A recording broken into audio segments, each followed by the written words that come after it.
आज शासकीय उच्चतर माध्यमिक विद्यालय बगरौड़ में स्कूटी वितरण का कार्यक्रम किया गया, जिसमें माननीय जिला पंचायत सदस्य ध्रुव सिंह लोधी उपस्थित रहे। उन्होंने बच्चों को मोटिवेशन किया और बच्चों को नैतिकता की शिक्षा दी। सुनिए ध्रुव सिंह लोधी को इस पूरे वीडियो में क्या कहते हैं ध्रुव सिंह लोधी। शिक्षा शेरनी का वो दूध है जो पिएगा वो दहाड़ेगा। पता नहीं, वो भटकता रहता है, तो भटकाव नहीं रखना अपन को, सबको मिलके और इस देश को आगे बढ़ाने के लिए अध्ययन करना है, पढ़ना है, फिर उसके बाद आगे सेवा में भी जाना है। और सेवा का माध्यम क्या है? सेवा का माध्यम यही विद्यालय है। जब आप यहाँ से इस विद्यालय से पढ़ के जाओगे तो कहीं ना कहीं शासन की सेवा करोगे। शासन मीन्स अपना देश।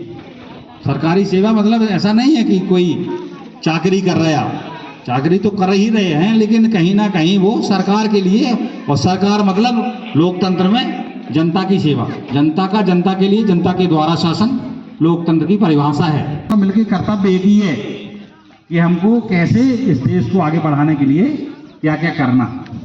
अब करना क्या, हमको पढ़ाना है, बच्चों को पढ़ना है, हम पढ़ाएंगे, बच्चे पढ़ेंगे। जब पढ़ेंगे तो वो ही आगे बढ़ेंगे।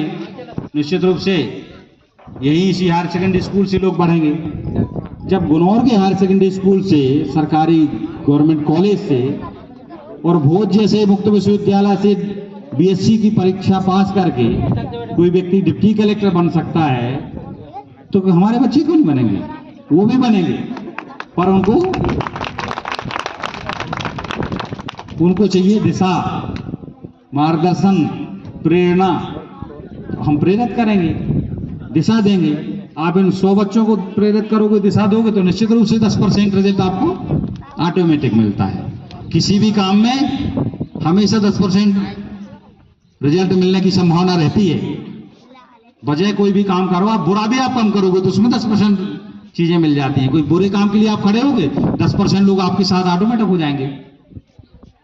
तो कहीं ना कहीं हमको सकारात्मक भाव से, नैतिकता के आधार पर काम करने की आवश्यकता है इस देश के लिए। और इनको बच्चों को भी नैतिकता के आधार पर पढ़ाई भी करना, संस्कार भी सीखना, आगे बढ़ने के लिए कर्तव्य भी करना। और माँ बाप को, यहाँ तक कि माँ बाप आपके नहीं अगर सपोर्ट कर रहे तो यहाँ से आपको विद्यालय से सपोर्ट मिलने वाला है। वहाँ नहीं पढ़ा रहे, नहीं ध्यान दे रहे, आप यहाँ विद्यालय आइए, आप बताइए, सर को बताइए आपके सर हमारे पास पुस्तक नहीं है, हमें लगता है कि आप पढ़ने वाले हो, हम लोग उपलब्ध कराएंगे। ऐसा थोड़ी, बहुत सारा संसार पड़ा है, इसमें एक से एक लोग हैं दानी। हम जैसे छोटी मोटी सेवा करने वाले तो यही हैं। कई बच्चों को हम लोगों ने, उन्होंने कहा हमको ये किताब नहीं है, हमारे पास पैसे नहीं, पिताजी गरीब हैं, ये है वो, तो हम लोग करते मतलब सबके भाव हैं। हमारे शिक्षकगण भी ऐसे हैं, हमारे शिक्षकगण भी ऐसे हैं कि आप लोगों को किताब अपने पैसे से दे देंगे, पर आप लगन से करो तो काम। आपको लगन की आवश्यकता है, और हमारे विद्यालय परिवार के शिक्षकगणों को भी तो है ही है। तो सब मिलके करेंगे और आगे बढ़ेंगे। जहां लगेगा हम लोगों की सेवा के लिए, हम लोग भी सेवा जनप्रतिनिधि के रूप में कर रहे हैं, कहीं ना कहीं हम लोगों की भी रिस्पॉन्सिबिलिटी जनता के लिए बनती है, तो हम लोग भी उसमें तत्पर हैं। और अभी जो वर्तमान में परिस्थितियां हैं, जो जनप्रतिनिधि हैं, अब दूसरे भाव से लोग आ रहे हैं सेवा में। जो जनसेवा का स्थिति रहती थी, उसी हिसाब से कुछ अभी बदलाव आया है। अभी भी अच्छे पढ़े लिखे लोग बन रहे हैं, त्यागी तपस्वी टाइप के लोग भी बन रहे हैं। पूरी तरीके से नहीं, पर परसेंटेज में कुछ ना कुछ अच्छे बीच में लोग आ रहे हैं। पहले तो क्या था, परसेंटेज की स्थिति हम आपको सबको पता है इस देश में कैसे लोकतंत्र में लोग कैसे क्या बनते थे। ना कोई शिक्षा का मापदंड, ना कोई व्यक्तित्व का काम, जैसे मर्जी आए वैसे लोग आ गए, और कोई ना कोई तो बनेगा ही। और जब विकल्प नहीं रहता तो कहीं ना कहीं हम आपको चुनाव तो करना ही है। जैसे आप लोगों को परीक्षा में 4 प्रश्नोत्तर, 4 विकल्प दिए जाते हैं, और आपको अगर वो विकल्प ही नहीं दिया जाए जो सही है, क्वेश्चन जिसका आंसर सही है, वो विकल्प ना दिया जाए, तो क्या होगा? फिर गलत आप टिक करके आओगे। भाई 4 विकल्प आपको दिए गए, चारों गलत दे दिए गए, तो आपको एक तो टिक करना ही है, भले वो आप गलत करके आओ। तो वो स्थितियां हमारे यहाँ प्रजातांत्रिक तरीके में गांव की रहती हैं। कहीं ना कहीं सरपंच से लेके, जनपद से, जिला से लेके विधानसभा और लोकसभाओं तक यही प्रक्रिया है। अगर विकल्प सही नहीं आया तो गलत करके ही अपन को आना है।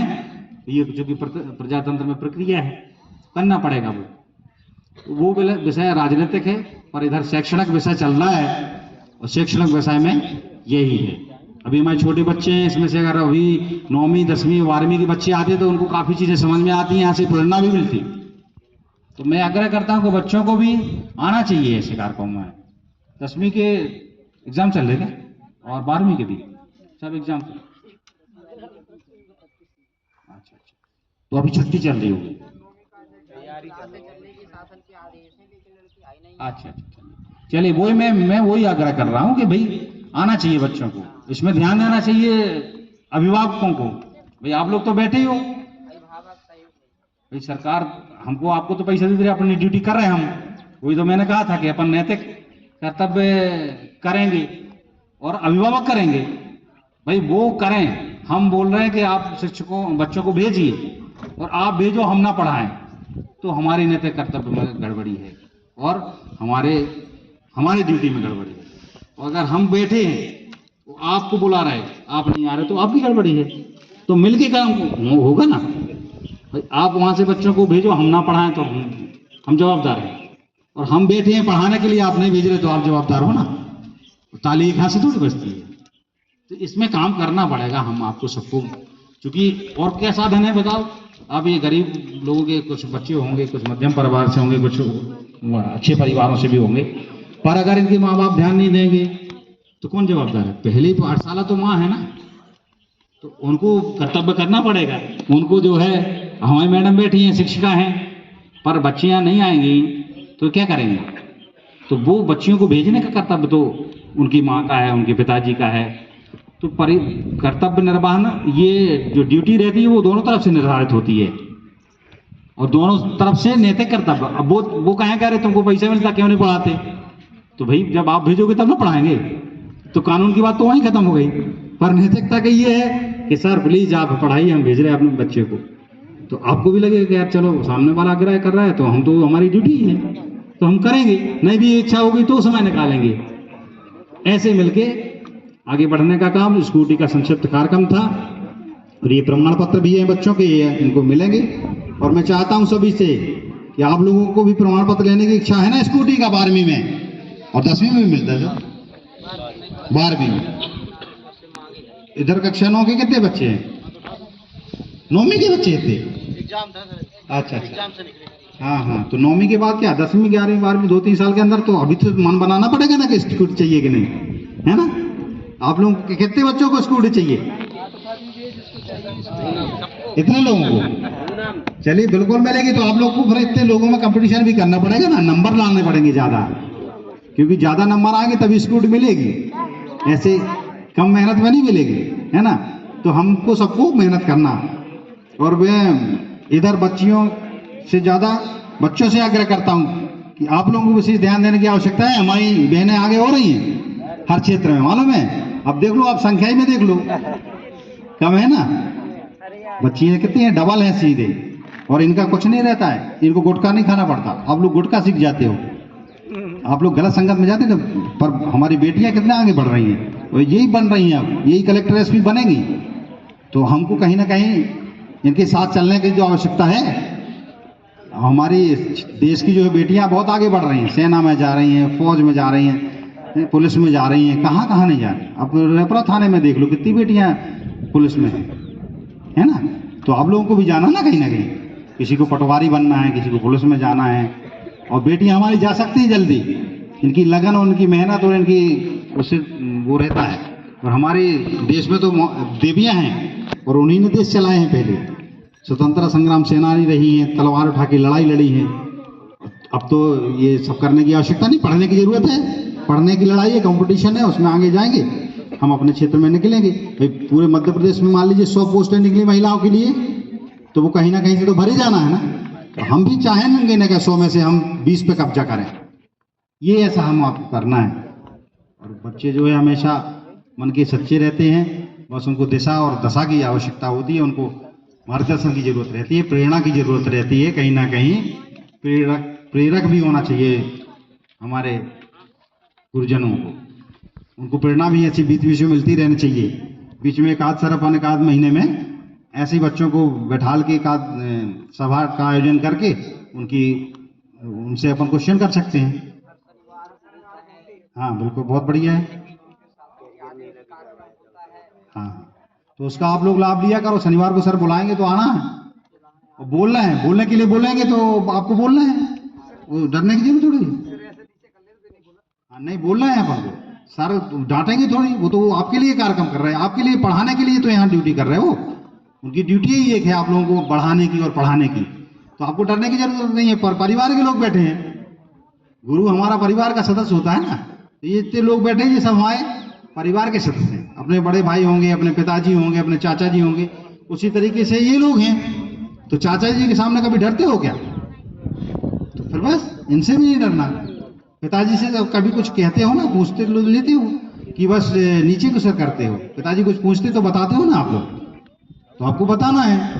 वो पूछेंगे क्यों आपसे ये नहीं बना, ये आपको क्या बनना, किसके पास किताब नहीं है, किसके मम्मी पापा पढ़ाने में सपोर्ट नहीं करते, ये सब बता सकते हो।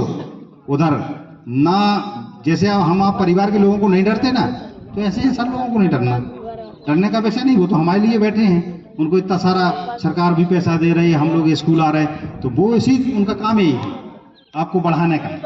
तो उनसे जितना ज़्यादा मार्गदर्शन ले सको, उनसे जितनी ज़्यादा शिक्षा ले सको, वो अपन को लेना है और उनके प्रेरणा पे चलना है। सरई का बेटा है, थानेदार है, तो हम चाहेंगे कि हमारे सर का बेटा अगर थानेदार है तो हम लोग भी बने, तो उनको प्रसन्नता होगी कि दुख होगा? बताइए आप। तो अच्छा लगेगा कि हमारा बेटा है वो थानेदार बन गया पढ़ के, तो हमारे बेटे बेटियों में से भी कुछ बने, तो उनको कोई दिक्कत थोड़ी है, और ना आपको दिक्कत है, ना आपके माँ बाप को दिक्कत है। सभी को तो अच्छा लगेगा ना कि हमारी बेटी थानेदार बन गई, तो अच्छा तो लगेगा ना, पूरे गांव को अच्छा लगेगा। अरे हमारी यहाँ की गांव की बगड़ौर की बिटिया सिलेक्ट हो गई, हमारे सुर्रामुर्ता की हो गई। तो ये सब काम करने का है। ये बच्चे आप ही लोगों को तो आगे का भविष्य देखना है। कुछ लोग तो इस परिदृश्य से गायब ही हो जाएंगे। इधर जो लोग बैठे, हम लोग 50 के आसपास हो रहे हैं, तो जीवन भर कोई अमर तो रहता नहीं, पर आगे का भविष्य तो आप लोगों का है। आप लोगों की अभी उम्र नहीं है, अभी आप जैसे आगे बढ़ते जाओगे, आपका देश आप लोगों की स्थिति के हिसाब से चलेगा। जैसा आप चलाओगे, जहां आप जैसा चाहोगे वैसा होगा, और ये प्रक्रिया है आने जाने की। तो कुछ लोग जाते जाएंगे, परदेश से हटते जाएंगे, फिर आप लोगों का क्या रहेगा वो चले। कभी जमाने में अभी अपन ज़्यादा दिन नहीं हुए, 75-76 साल पहले तो आज़ाद ही हो गए हैं। पहले तो अपन लोग दूसरे देशों के अधीन थे, तमाम परिस्थितियाँ विपरीत थी, पर आज आज़ाद हो गए के बाद एक पीढ़ी तो बीते गई। हमारे पिताजी लोग कभी गुलाम देश में जन्म लिए होंगे। अब आज 21वीं सदी है और उज्ज्वल भविष्य है, और 21वीं सदी महिलाओं की है, नारी सम्मान की है, नारी सशक्तिकरण की है। तो नारियों को आगे बढ़ाने के लिए भी, और नारियां आगे आ रही हैं। हम यहीं से देख लें, हम हर जगह देख लें, हम लोग उधर देखते हैं, हर सेकेंडरी स्कूल रेपुरा में तो बच्चियों की संख्या निकलती है, बच्चों की थोड़ी निकलती है। वो तो कोई बहाना बना के मामा के यहाँ चला गया, कोई कार्यक्रम में चला गया, कोई बरहों में चला गया, पर बेटियां नहीं जाती, कहीं कम जाती हैं। पर कर्तव्य का बोध जो माताओं को है, बच्चियों को है, वो कर्तव्य बोध पुरुषों में नहीं रहता। कई प्रकार की गड़बड़ी है ना, ये अंबेडकर जी ने कहा था। और अंत में मैं भारत माता की, भारत माता की। और आप लोग दोनों लोग, आप लोग सब लोग ऊपर हाथ करो ऐसे, और ऐसे पीछे पलटा हाथ ऐसे। और अब आप लोगों को मैं यहाँ से जो बोलूंगा वो 3 बार दोहराना है। जो मैं बोलूंगा वो आपको बोलना है। आपको करना शाबाश, ऐसे पीछे पीठ थपथपाना है, पीठ थपथपाइए, शाबाश शाबाश शाबाश 3 बार। हाँ ठीक है ना। आलस दूर हुई ना आप लोगों की, हुई है ना। आलस दूर करने का तरीका है, जब आप बोर हो जाओ पीछे 3 बार अपनी पीठ थपथपाओ, शाबाश शाबाश बोलोगे। हाँ ये हुई ना बात। अच्छा लगा, बहुत देर से बोर हो गए थे, बहुत सुन रहे थे, कुछ समझ में आया है कि नहीं आया होगा कुछ, ठीक है ना। तो जैसे हमने जो बताया है उसमें से आपको 5% भी याद होगा तो करना है। पढ़ाई करना बनने के लिए अपने मन में इच्छा रखना है, सब लोगों से पूछना है, मम्मी पापा से बोलना है कि हमको आगे बढ़ना है, और सब लोगों को डरना नहीं। कुछ पूछ रहे हैं तो अपन को जवाब देना है, ये नहीं कि आप चुप हो गए, सब कुछ पूछ रहा है बोलेंगे नहीं। आपको जो मन में आए, गलत आए तो गलत बता दो, सही आए तो सही बता दो, पर आप बताओगे नहीं तो कैसे पता चलेगा कि आपको कुछ आता है। तो आपकी अपनी जो प्रतिभाएं हैं उसको भी आपको बताना है। और अभी परीक्षा चल रही है, आपको बढ़िया तैयारी करना है ना। इसके बाद जाओगे तो अभी खाना वाना खा के इसके बाद शाम को बढ़िया एक बार रिवीजन कर लिया। जिस दिन पेपर हुआ उसके एक दिन पहले आपको जरूर से किताबों एक पुराना पेपर जरूर पलटाना है जो पिछले साल का होगा किसी के पास या आप गाइड में होगा, उसको एक बार आपको पूरा देखना है कि क्या क्या आया था पिछले साल, उसी से आपको आधा आइडिया लग जाएगा और यहाँ आओगे तो तुरंत पेपर बन जाएगा। और स्ट्रेस नहीं रहने का, जब पेपर देने आओ आप लोग या अभी भी परीक्षा चल रही तो तनाव में नहीं रहना है। तनाव में रहोगे तो और कम बनेगा आपसे। बिल्कुल फ्री फ्रैंक फेयर, बिल्कुल आसानी से परीक्षाएं दोगे तब आगे बढ़ो। और जो व्यक्ति डरते रहते बच्चे, उनको अरे यार कितना पढ़ना है, कुछ नहीं बनता, आप रात में गए तो जग रहे हैं, नींद नहीं आ रही, पढ़ रहे हैं पर मन नहीं लग रहा, याद नहीं हो रहा, तो वो नहीं।